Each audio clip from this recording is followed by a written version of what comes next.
What's up, everybody? Welcome back to Hack Connects. In this video, we got Connect number 7. What a funk. Welcome to the platform.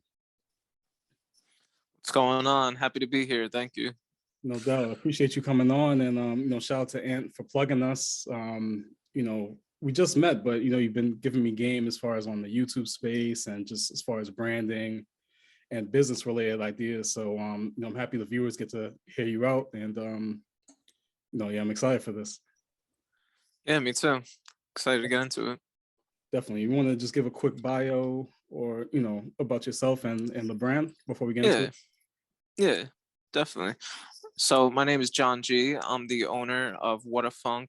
WHADAFUNK is a clothing brand that we've been doing for over a decade now.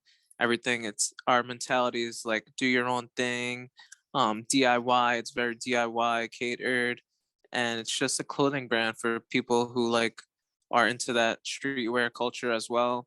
We are into motorcycles, skateboarding, graffiti, art. Like we have a whole range of things that we are inspired by, and we put that inspiration into our clothing. And we really just make the clothing to have others feel confidence when wearing it. That's really important to us. And also to have conversation pieces for people to, when they're going out, they want to feel good about themselves. They put on our clothes, and you're able to spark a conversation with strangers just based off to what you're wearing. Dope. So that's pretty much like our brand and what we represent, and everything is like DIY based. So that's really important to us as well. Definitely. Yeah, and I saw a lot of your pieces. For me, it's definitely very creative. I love, you got the Scullies, hoodies, and pretty much everything. But we'll get into that. So, like you said, a decade in, what inspired you to start WHADAFUNK? So WHADAFUNK started when I was younger in college. So I was going to college and I was really into graffiti art.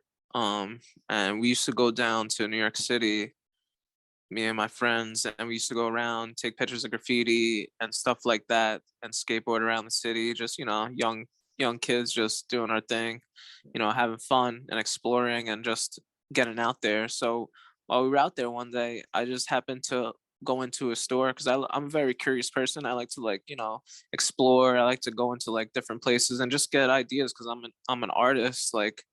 I'm artist, so that's just I have to get inspiration from everywhere. So I just happened to hop into this store, and had pretty much everything that I was into, which was crazy to me at the time. I was very I was into very many different things, and I didn't really know there was a place for me. You know what I mean? So, and then I seen they had shirts that represented their culture and stuff like that. The store was Staple. Reed Space, the store was called, and that was in Orchard Street, and it had pretty much DIY magazines, this, that, and it was really inspiring for me to find that other people were into the things that I was into, and then as I found out about it, I started doing more research about that, and learned that people were doing it themselves, and I was like, oh wow, I could do that myself, and I was always very DIY hustler mentality, always. Even as a youngin, I used to sell CDs. I was always I would go out shoveling snow, people doing people's lawns. I was always had the hustler mentality because I always knew at a young age that I didn't really want to be work for somebody. So I was going to college, and I right across the street from my college was a silkscreen printing place. So I I said, let me go across the street. I was going to college for graphic design. So I was like, let me go across the street and, see what it's about, how I can make my own shirts. So I went in there, I picked the guy's brain, and, learned the ropes about printing.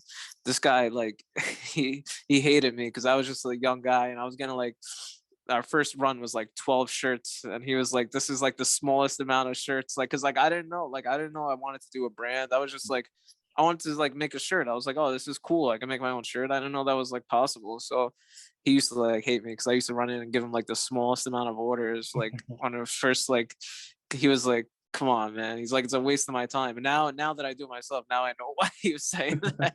I thought he was just saying that, but now that I do it myself, now I know why. But yeah, shout out to that guy. We called him Nas Gimmick, because one of our shirts in the beginning was like a lyrics shirt, and it was like Nas, like the rapper Nas. It was like lyrics. It was like I thought Jordans and a gold chain was living it up. That was like that's a little something from the past right there. That was like one of our first shirts. And he was like, "What is this Nas gimmick?" And I was like, and we were dying, we were laughing. That's But great. yeah, that's how we got into like making shirts and starting the brand. That was like the beginning days. Like we just came up with a name and we're like, "Oh, this is something we want to do. Like this is cool. We have somewhere to put our art, our like creativity into something that's like physical." You know what I mean? Like something that like we could have people wear, we could wear it, we could represent like our little crew. That was pretty much what it was. It was like representing our crew pretty much. And now it's like the same thing, but our crew is just like bigger. Like everybody's part of the crew now. So Right. that's really dope. So yeah, that was like the beginning days how we really got into making a brand, like a clothing brand. No, definitely. And like you mentioned, you said that hustler mentality. I know that's definitely great as far as being an entrepreneur and whatever space that you're in, clothing, whether it's starting up anything. So having that and translating that to business is dope. And while we're in the beginning stages, bring me back to when you got your first pieces of WHADAFUNK into a boutique, and then transition into the current, 2022, where now you have a lot of pieces and a lot of the Zoomies across the country. Yeah, so when we first got like I was really excited getting our first stuff into a boutique. That was like one of my major goals, and it took a long time to do that. And I get the same excitement now as I had that day, and I still chase for that excitement, that feeling that I had. And every time I get into like a new store, like I see my stuff, I still get the same rush. It's like adrenaline rush, but I still chase that feeling. But how I got into the store, which was really interesting. So like I said, I was going to the city a lot, Yeah. and this was like I was always going to the city when I was younger, but I started going back again. I was still doing the brand. I slowed down doing the brand for a while. Like I say, we've been doing it for a decade, but like really, like we did on and off for a while, you know. Right. So so it was like that was just when I started getting back into it. So I was getting back into it, and then I was going to the city, and I was going to a bunch of events and parties, and someone had told me to go meet this guy named the Hood Chef. So I was like, all right, let me go check it out. So I met up with this my friend now. His name is the Hood Chef. I met up with him. He was like he used to do like events, and like um he used to like cater all the events. So he'd be like grilling, and he has the best food ever. So I met up with him, and he was a really cool person, and we just vibed and connected. And he was doing it at the store, at the boutique that I got into. So and he's like, "Yo, hang around and I'll teach you the ropes about like connecting with people, and like marketing yourself," because he already marketed himself to be like he used to throw events with like 400 people like in Wow. the city. Like it was like crazy events. Like it was like really, and this was like in a park type stuff. This wasn't like, or like in a back of a store on a Right. rooftop. This wasn't like yeah, this was like just gathering people, and everybody knew him. So I was like, and he was just a cool dude. So we just connected, and he told me the ropes of like um really like socializing and meeting people, which was really important now and in the beginning days. So that was really dope. And he was able to give me the one up and get me into that store. And he didn't get me into the store, but he put me in contact with the person who ran the store. And obviously, we had to go in and do our thing and show them the pieces. And that was actually the first pieces that we ever had in stores was hats, which is really interesting now because the pieces that are in Zumiez stores is mostly hats. So, which is really interesting. So yeah, so that's how we first got into our first stores. Then we used to do like small boutiques in Brooklyn, the city, and we just built it up from there. And then eventually, we figured it's time to like get into one of my major goals was always to get into Zoomies. So like when I was younger, I used to just wanna get in there. I was like, and it was crazy because I used to think about this like like a few months before it happened. I used to think about it like every single day. Wow. And like honestly, I think that's what really like helps me like get in there. I like quit my job and I focus strictly on doing What a Funk 24/7 the second I woke up till I went to bed, and I just hustled like as hard as I possibly could because I was like, this is what I gotta do now. Because I knew that having the job, the security of a job and getting a paycheck every week, I had it like lessened my hustle mentality because I had the security to be like, all right, if it doesn't work out, then I still have this amount of money coming in every week. But when you don't got nothing coming in, you got to make it happen. So that's what really got me going because I was like, it's either this or I don't got nothing. I got to go back to work, and I didn't want to go back to work. So I was like, I got to make it happen, and that's why now our stuff is sold in Zoomies and like 300, 400 stores, like all around the United States, which is really dope, really, really dope. And it's really exciting. I love going into the stores and seeing our stuff in the store. It's like the best feeling ever. I went away like to Texas like a few months ago over the summer. And I was able to go check it out in the store. I was like really dope to just, and that was my first time ever in Texas. And I was like, wow, like my stuff was here before I was even here. Like that was like just a good feeling. Just same exact feeling I had from getting into that small boutique though, which is like, and that's what I'm always chasing. I'm still chasing that feeling every time we get a new product. So No, that's dope. Very inspirational. And a couple of things you mentioned there as far as, having that mentorship, having someone who has, could throw game at you and be able to, be able to connect with you, put you in the right place at the right time. So I think that's dope. And also just, putting your dreams into fruition, having that grind, like you mentioned, and, like, is this or is nothing? Like, I'm going to, get out there and really push what I have going on. So that's definitely dope. Very inspirational. I salute that. yeah, yeah, thank you. I appreciate that. Yeah, having people to who you could like look up to in the aspect of creating their own brands for themselves, like how I looked up to like the Hood Chef is always a good thing because you're like, this is possible, you know what I mean? It gives you like it gives you reassurance that it's a thing that's possible. It's not just something that like you made up in your head and wanted to, it's like, oh, they could do it, like I could do it too, you know what I mean? No, for sure. So, from the outside looking in, like for me, when I look at, different clothing brands, I feel like there's so many emerging clothing brands, up and coming, already solidified clothing brands. I feel like that space, I know you will agree, that's a competitive space. A lot of people are into designing, a lot of people are into art, creativity, like you mentioned. So how are you able to separate, what a funk as far as like different marketing and branding strategies? How are you able to kind of stand alone and, strive? I really think it comes down to being ourselves. Like I feel like a lot of brands and a lot of people who create brands trying to either be another brand or try and be like something that is popular at the time or be like or try and like follow a trend that's happening or already happened, and like when you do that you're like one step behind always. So I feel like being ourselves has definitely helped separate the brand from other brands, and especially because I'm into so many different things personally. Like my hobbies range from are is very wide range. I'm like graphic design. I'm mixing like graphic design with like graffiti and lettering and tattoo art and like motorcycle stuff, and like I'm always around like all these different creative things that I feel like like it all comes together and we have like this like you know little thing of ours which is created from all these other little things.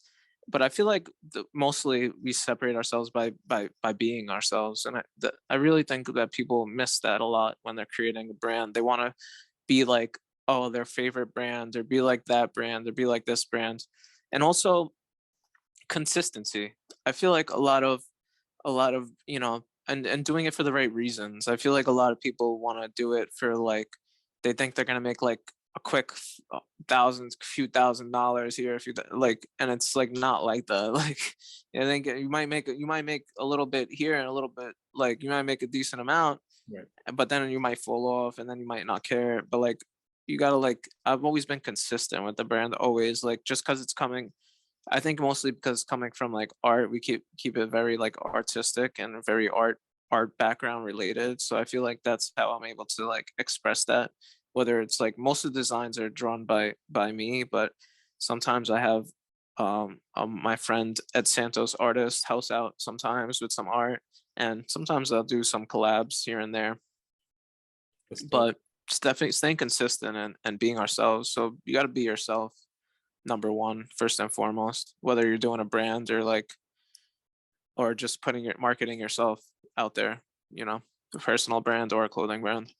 Sure. Yeah. I guess it applies, to all avenues, just kind of creating your own lane versus, trying to emulate or replicate something that's already been done. And, like you mentioned, that is gold as far as, if you're trying to be like the next brand, they're always going to be a little bit ahead, or it's just almost like you're chasing that versus, creating your own avenue. So I agree there.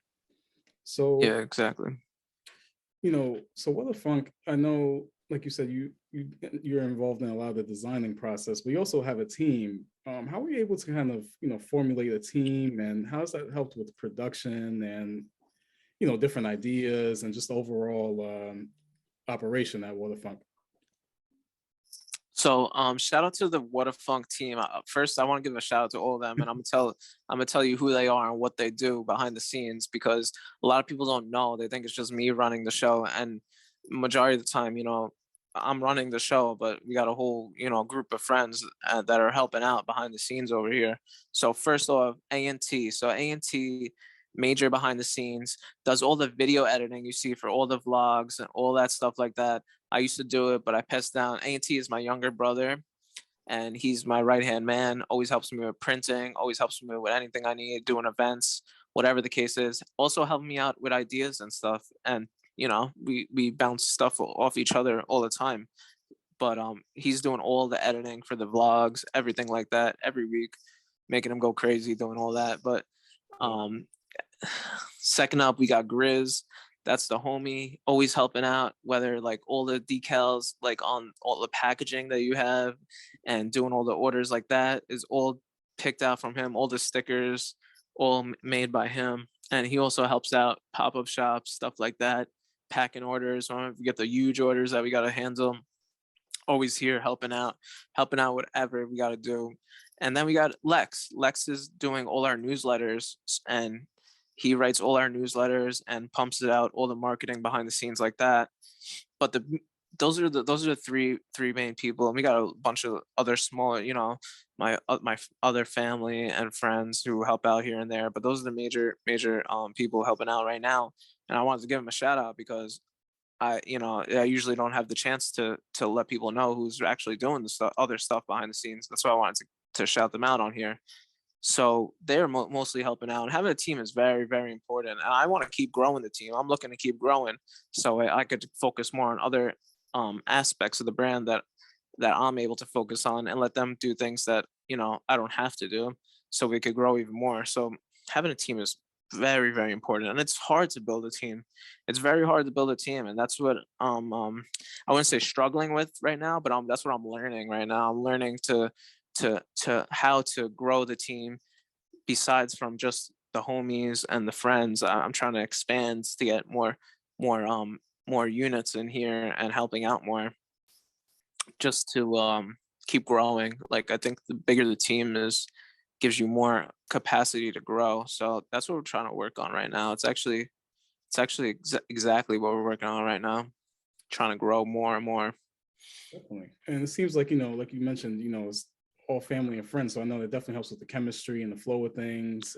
It's almost like, like a good brotherhood. So I think that definitely helps as far as, as you're growing right now. So that's dope. Thank you. Yeah, yeah, definitely family and friends. If you're just starting out, like, those are people you could trust, and those are people who will hold you down the most. Definitely. What would you say, in your tenure, what would you say is the most toughest thing being in the clothing industry or the clothing space? The toughest thing in the clothing space, um,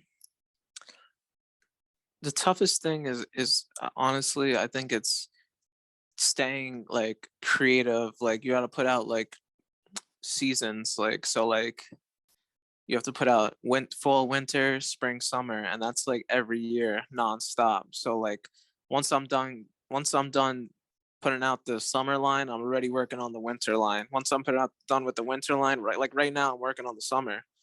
Like everything is like one step ahead. Like you got to be like on top of it always. Like, and it's like a constant, like it feels like a constant like battle. Like, but I think that's what I like about it too. Like it feels like I just got to keep like pushing and pushing and pushing out creative, like my creative like juices pretty much.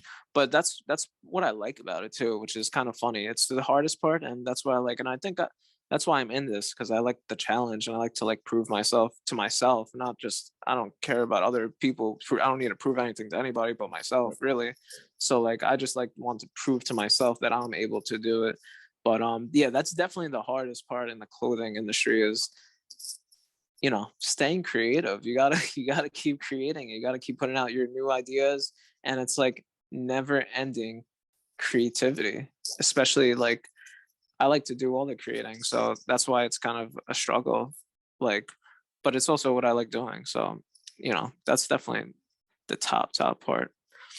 Definitely. It's like, the mind doesn't stop, especially when you're operating a business, you're in the continuous, state of whether it's brainstorming or trying to figure out, like you said, next steps and just being ahead. I feel like, like running a business, even from like a YouTube standpoint, it's almost like a chess game as far as kind of, okay, I'm gonna do this now and, trial and error. So I think that's definitely accurate.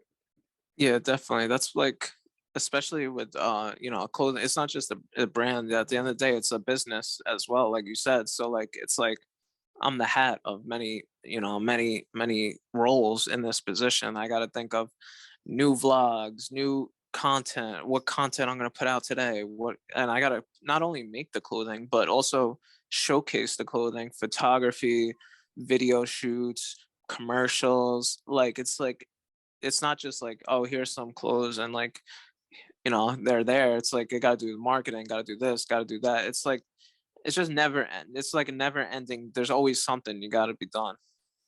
No, for sure. I guess, and at the end, you could obviously continue to grow. And I know there's definitely more upside and room for you guys at WHADAFUNK. So I'm looking forward to, upcoming pieces, and hopefully I can make it to one of, I know you guys do pop-up shops as well. So hopefully I could come to one of your events as well. Yeah, yeah, you definitely come out. For It's sure. always a great time. Definitely. Um, so for the viewers, 'cause like I mentioned, a lot of people want to enter or maybe just getting started, getting their feet wet as far as clothing and, starting a brand. What are the essentials needed, as far as maybe equipment and to really be successful and really go full-fledged into the clothing? So I think if you're just starting out with a clothing brand, I think you should get your pieces made. I don't think you should make them yourself. I think you should get them made, sort of how I did it. And once you get them made, then you could start focusing on, investing your money into equipment and stuff like that. If you want to go the DIY route, if you don't, then you could keep getting them made. The DIY route is good because you learn like more about the garments, you learn more about the inks, you learn really more about creating the actual physical piece, which is kind of important as well. But you could do that without the equipment. But if you're just starting out, I would definitely suggest, getting your pieces made from a screen printing place. Most important part is creating designs that you're happy with and creating pieces that you're happy with, not pieces that you think would sell or you think would do good or this or that. Make things that you are proud to wear. Right. Make pieces that you and your like what things that you want to wear every day. Like I wear WHADAFUNK every single day because I love the brand. I love making, like, this is like my style. You know what I mean? Like, so like make something that's your style, fits your like aesthetic, that whatever you are vibing with at the time. And the aesthetic could always change. Like my brand, WHADAFUNK has been a crazy evolution of design. Like this is like just part of the story. Who knows what it'll be like 3 years down the road? The designs may change completely, Right. but that's just how we're feeling at the time. And that's definitely the most important part, most important tip I could give like anyone starting your own brand. Just make stuff that you are proud of, you want to wear. Forget about everything else. Like seriously.